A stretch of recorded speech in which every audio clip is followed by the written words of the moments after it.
Welcome to 30 Minutes of Faith. We have with us a friend and co-worker today, an important part of interfaith in Sacramento. Myoho, thank you for joining us. Will you tell us about where you were born and where you were raised and how you got started in life? Oh my. Okay, I was born in Mulhouse, France. My parents were Hungarian. Both escaped during the war from Hungary and met in France, fell in love, married, and had my brother and I. And we came to this country when I was 4. And are your parents alive? No, they both passed away. And how about your brother? He's passed away too. I'm the only one left except for a couple of nieces and nephew. And how'd you make your way to Sacramento? Oh, it was a long journey.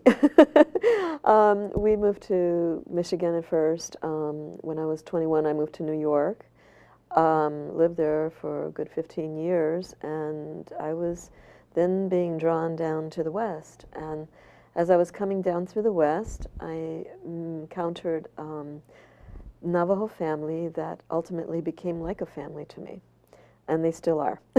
So I'm blessed with 2 families in this life. And when I was down there, I ended up getting into a car accident when I was in Southern California. Changed my life, and I was a field biologist back then. And so when I had an opportunity to come up here in Sacramento, my project coordinator, one of my project coordinators, had some work I could do while I was recovering, and I came up here and connected here to the Buddhist temple, the Koyasan temple on 14th and U, downtown. And since then, that practice has been speaking to me. I was Tibetan Buddhist early on in my life, and I was Buddhist all my life, but not always practicing. It was only when I went to Koyasan temple and that Kobadaishi, actually, the message came through to me in a very clear and beautiful way, and louder than it's ever been spoken before. So that's the practice that I've continued at. Did your parents practice a religion? Yes, I was raised Catholic. And actually, when I was a child, I was going to become a nun, a Catholic nun. I swore that to my mother, and I just felt very strong affinity. And she wanted to encourage me in different directions. She wasn't supportive so much of me becoming a nun at that stage. And as I grew older, I was always seeking the truth, I think, always looking for the absolute. And then I started to question about absolutes, because there's so many different languages of religion. And that's kind of what I see religion as, and always have, is that we all speak different languages. We just have to find the language that we understand and continue to communicate with that. And that becomes, it grows into faith that way. I'll come back to Buddhism in a minute. Sure, sure. The Navajo family, is that Arizona? Yes, actually. And do you still have contact with them? Oh, absolutely, yes. Uh-huh. Family's a wonderful thing. Families are wonderful things all the way around it. You sometimes encounter them along your way in life. Were you a happy child? Oh, absolutely, yeah. I was very much loved. I received, my father, of course, was a daddy's little girl type of thing, and they cared for us greatly. We had all our needs met. We never wanted for anything, really. We weren't rich, we were just comfortable, it was okay. Now, before we came on the air, we talked about a couple of things, but cooking was one of them. Oh. Was your mother a good cook? She was a great cook. She was wonderful. And did you learn from her, or did you go somewhere to learn more cooking? I learned from her, and it just when I see food, it combines easily. I guess like a mechanic puts a car together, anything in the kitchen I can put together pretty much. A pinch here and a dash there and a spoon here. Pretty much, yeah, and experiments, yeah. My mother was a wonderful putter together of leftovers. She could take 3 or 4 days worth of leftovers and make just a wonderful meal. Yeah. And I have cousins and that who say they always like to come to our house because she made such wonderful things. Yeah, that was my mother's house too. Now, field biology. Yes. Let's talk a moment. What specifically were you pursuing? Did you have a I had a great opportunity when I went to Arizona. I was in social services, and I was studying psychology when I went to the State University of New York at Stony Brook. And when I went to Arizona, I accidentally, serendipitously, happily fell into biology fieldwork, and it was so wonderful. I was a desert tortoise specialist. I started out with spotted owls and desert tortoises, and it was just fantastic, you know, to be in nature for great lengths of time, and that's one of the beauties of it. And then I ended up in a car accident, so that kind of cut short. Do you still keep an eye on turtles and tortoises? Oh, no, no, no. I left the field work. I had sustained some extreme injuries from that accident, and so it wasn't possible to really go back in the same capacity. So I went back to school.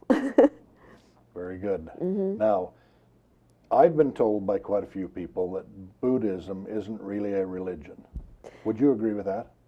Yes and no. Okay. And yes, in the sense that people follow it and practice it in such a way as to, you know, as to be in a religious format. But the essence of Buddhism is actually a philosophy. It's a philosophy of life that can be applied to anyone of any religion.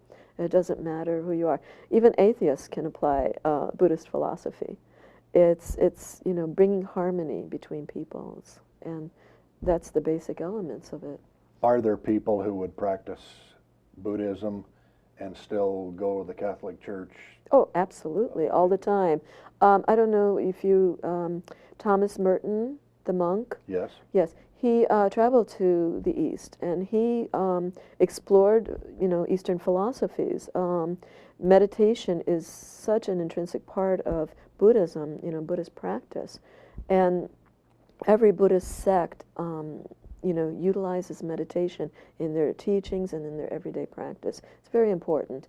And Thomas Merton studied meditation. Saint Ignatius of Loyola also had meditation practices. And so these are not so, you know, so far apart from the West. It's, you know, there's cultural influences, of course, but, you know, the philosophies of Buddhism, you know, are universal and can be interpreted such. You said you had practiced Tibetan. I did for a period of time. Have you been in Tibet? No, I was never in Tibet. I was married several years ago and went up to a Buddhist monastery upstate New York, and you know, went into retreat for about 5 days, you know, and fasted. And you know, I first encountered Buddhism when I was in karate when I was 16. And, you know, it was something that I was very intrigued about, but I was still searching for truth. And I kept coming back to Buddhism. And so Tibetan Buddhism spoke to me at that time. But as I continued, I looked and said, oh, there's so many different ways of, you know, applying this to life. How do I apply it in my own life? The Potala Palace in Lhasa, Tibet. Yes. When we visited there several years ago, one of the things that I really, really liked is they had built that to start with out of adobe brick that wouldn't be too much bigger than a cinder block that we would use in America. But as the years passed, they would fill the cracks in with straw and a cement, and then they'd trim it. And then they would add more plaster, and then they, you know, spring would come, they'd see the holes, and they'd fill it with straw and cement. And those walls that started out being 13 or 14 inches thick to start with are 6 or 7 or 8 feet thick. And it's a great and beautiful temple, and it's filled with peace and quiet and goodness. How wonderful that you had that opportunity. We thought it was one of the most wonderful things we'd ever seen, and to watch how over the hundreds of years they had, you know, we have so many temples and churches that kind of get run down, and they just kept building up and making better and better, and there's a big courtyard up in the top. You know, you can't see that from the ground, but there's several things up there that are just so peaceful and nice. We were sorry to leave. We spent 3 days, and we were sorry to have to leave there. What are you doing with your spare time these days? That's an interesting combination of words. Spare time. I'm writing for an online publication right now. I write on Buddhism for Sacramento, and that's a current heart journey that's really very important because we have, I mean, Sacramento is the most diverse city in America, obviously. We also have such great diversity of Buddhism. It's just the cultural, presence here is so extensive and so beautiful and wonderful. And, being from the East, Buddhism is connected with so many nations, Japan, Korea, Tibet, India, Burma, Thailand, Vietnam, and so on, Cambodia. They're all beautiful nations, and those cultures are here in Sacramento. And so and they arise inside of the temples and the beautiful temples that there are. And the connection with those temples, everyone follows their own faith and follows within their own temple or church, of course. But it's so wonderful when everyone can come together. And this is my intention with my writing, is to present the different events, the different services, the different practices, the news, there's a calendar, there's a monthly calendar that I write to show all the different events in the Buddhist communities throughout Sacramento. So I get excited about that. Now, it seems to me when I was a boy, even as a teenager and later going off the military, the Eastern religions were sort of exactly that. They were in the East and they were far removed, and we had some periphery to them. But that's not necessarily true anymore, is it? No, I think, well, of course the East is still in the East, but I mean, it's integrated into our culture just like we are a melting pot nation. So many cultures are here, and the East is here as well. You can find the flavors, the energy, and the faith of the East coming through. And that's wonderful because it merges with the West. And, there's a wonderful, beautiful growth in that, I think, for all the faiths coming together. I mean, this is why I so appreciate ICGS. This is what it stands for, is to have our languages of faith coming together, to have greater understanding so we don't have so much misunderstanding and so much conflict and anger with one another. I believe there can be peace, and peace comes from our hearts. But it also comes from our other senses. We have to use our ears to hear, our eyes to see, and our mouths to speak. We have to communicate with one another about who we are. And that's why, this forum is so wonderful too, this opportunity. Buddhism is just a great, direction and path. It walks along many other paths. And I believe that the truth is in all of us, in all of our faiths. We just have to respect one another and how we express it. Thanks for the plug for Interfaith, by the way. A week or two ago, I was in a place with a couple of faith leaders, and we talked about focusing on similarities and not the differences. And one of them said to me, "Well, that's not very politically correct, but it's a really good approach. I really like it." And I drove home that day, thought, well, politically approach and be danged, I think if we can focus on the truth is in all of us and that we have similarities, that works really, really well. Tell us more about Buddha. Buddha? Yes. Well, Buddha was born a little over 2,600 years ago. Actually, this year was a celebration of 2,600th year. And Vesak, or Visakha, or Visayak, it's all the meaning the same thing, and it's a celebration in the springtime of the birth, the enlightenment, and the death of Buddha. Now, he lived for 80 years, so the thing is that he reached all those things at the same time of year, or at the same time, so it's all celebrated. My wife and I went to a celebration of that this spring, and spent a night, and the following morning it was a wonderful time. Oh, it is. It's this year actually there was a great event that happened that's going to be now annually, where like a dozen different Buddhist temples and organizations came together and planned the Vesak. So when Buddha was born, you know, there were many things I can tell you about it. He was, you know, born to a wealthy family. He was a prince, and he learned about, you know, when he went out into the world, he learned about old age, sickness, and death. And he also learned about the ascetic that goes off and, you know, finds and seeks enlightenment. So he went off and he left all the wealth and the opulence and went into the world for that.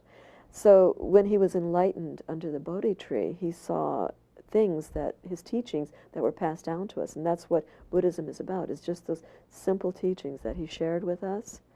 And he died in peace at 80. So that celebration of the birth, the enlightenment, and death comes together in Vesak.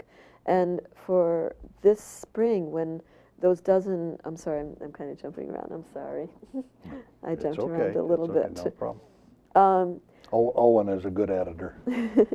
Well, this spring at the Vesak, when in Sacramento, the dozen or so organizations and temples of Buddhism came together in Sacramento. They put on this Vesak, but it was, you know, the first time that it was really this cohesively done and this greatly done, because it brought together the flavors of all these different Asian cultures and the teachings of Buddha from great teachers who attended.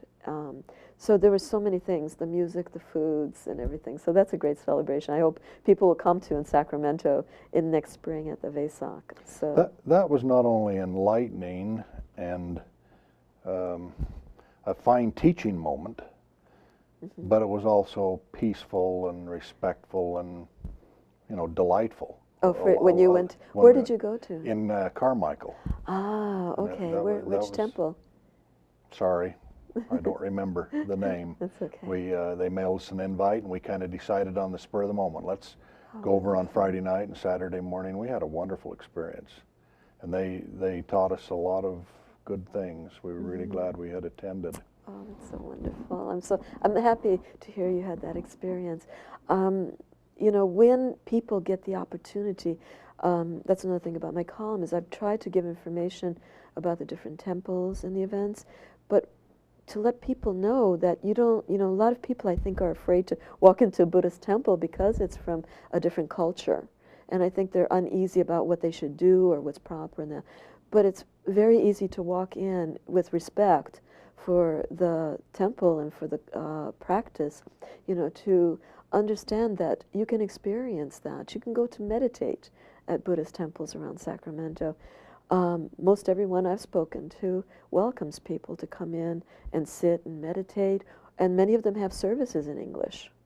So, and many of them are American, like for Sacramento Buddhist Meditation Group or the Valley Stream Zen Center, Zen Sangha rather, Sacramento Insight Meditation. These are Western groups that are emerging. So there's a Western Buddhism that's also evolving from all of the Eastern influences.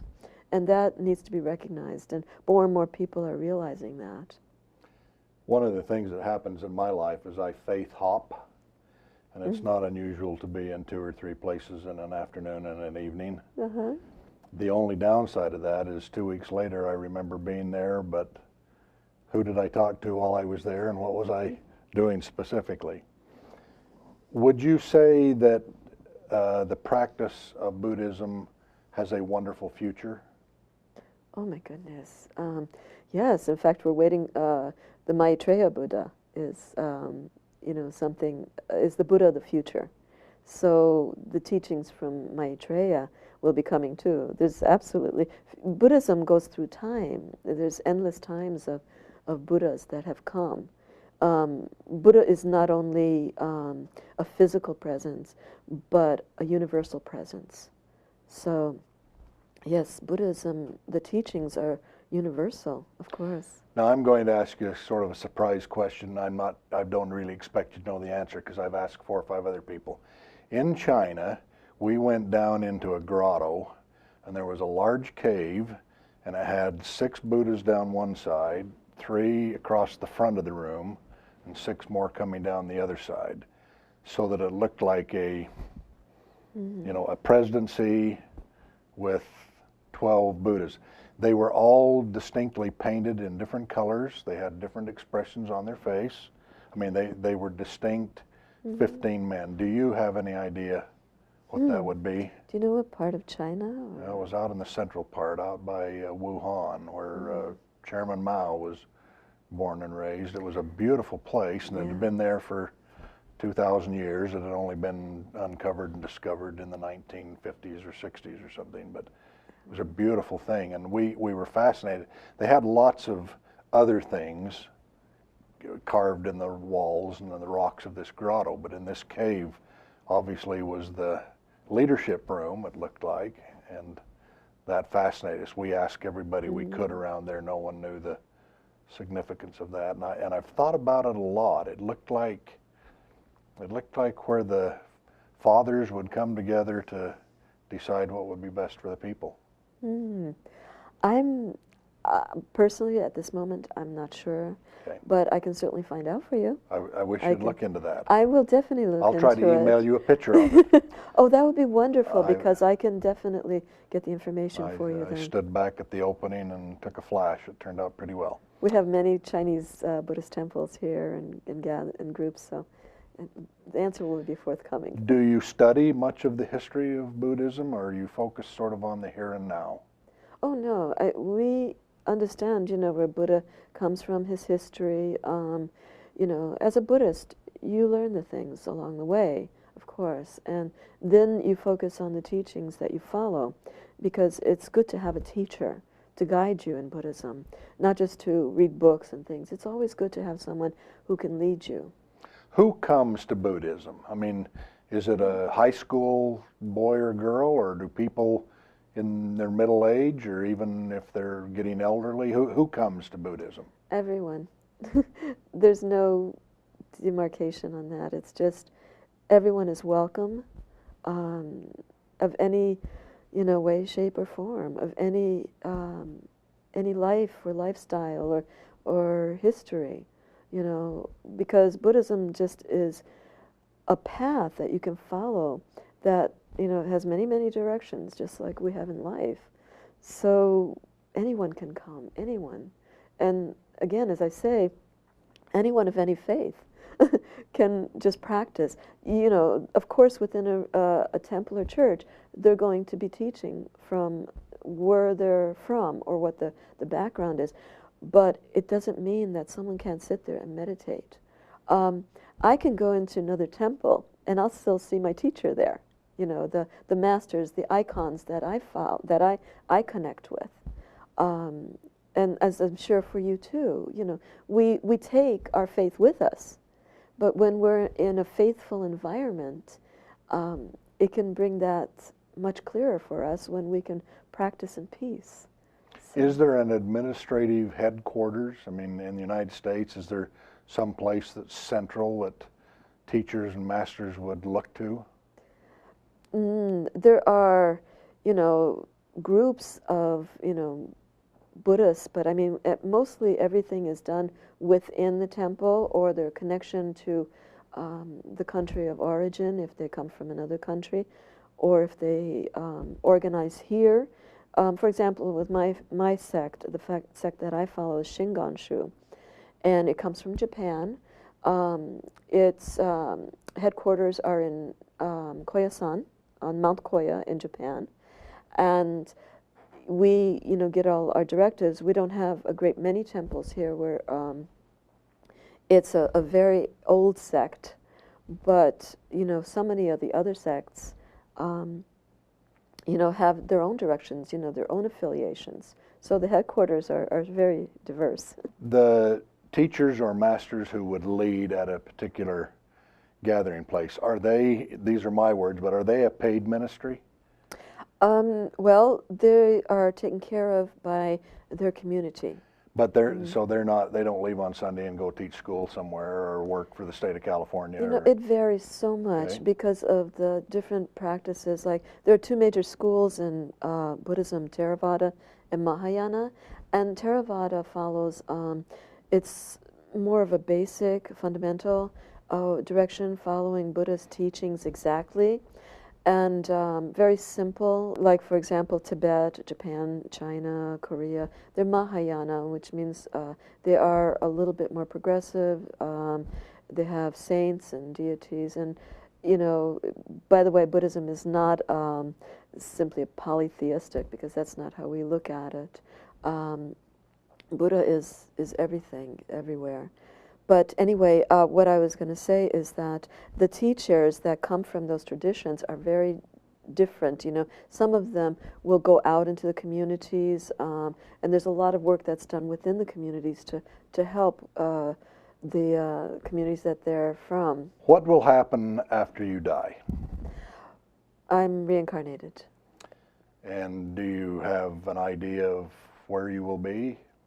No, but in this life, my purpose is to strive towards enlightenment and live in the pure way and the teachings of Buddha for the benefit of all people, of all beings. Are you making good progress? I hope so. I'm a monk. I took my vows as a monk in 2009, and I continue to live as a monk and share the Dharma with people, and to join in the communities of Buddha. We have three jewels. It's the Buddha, the Dharma, which is the teachings, and the Sangha, which is the community. It goes farther than that, but that's a simple form. And how do you spend most of your time in the community? Currently, I'm visiting the different temples. I try to write about them, to to bring more information about them to the Sacramento community, for not only Buddhists, but for all the people in Sacramento, to feel welcome to come to Buddhist temples and to Buddhist events, and to learn more about the teachings and share with one another. How would we find your blog? Well, I'm with the Sacramento Examiner currently, and it'll be expanding a bit, but if people want to find it, it's on Sacramento Buddhist Examiner. It's a long website, so just Google Sacramento Buddhist Examiner, and you'll be able to find the writings and the imagery. It's nice to have visited with you. Thank you for taking the time. I know that wasn't the most comfortable thing in your life. Thank you for doing that. It's nice to have you, and Thank you, this John. will help the people in Sacramento understand better. Thank you, and I wish you many blessings, Thank John. you. Thank you for your time as well.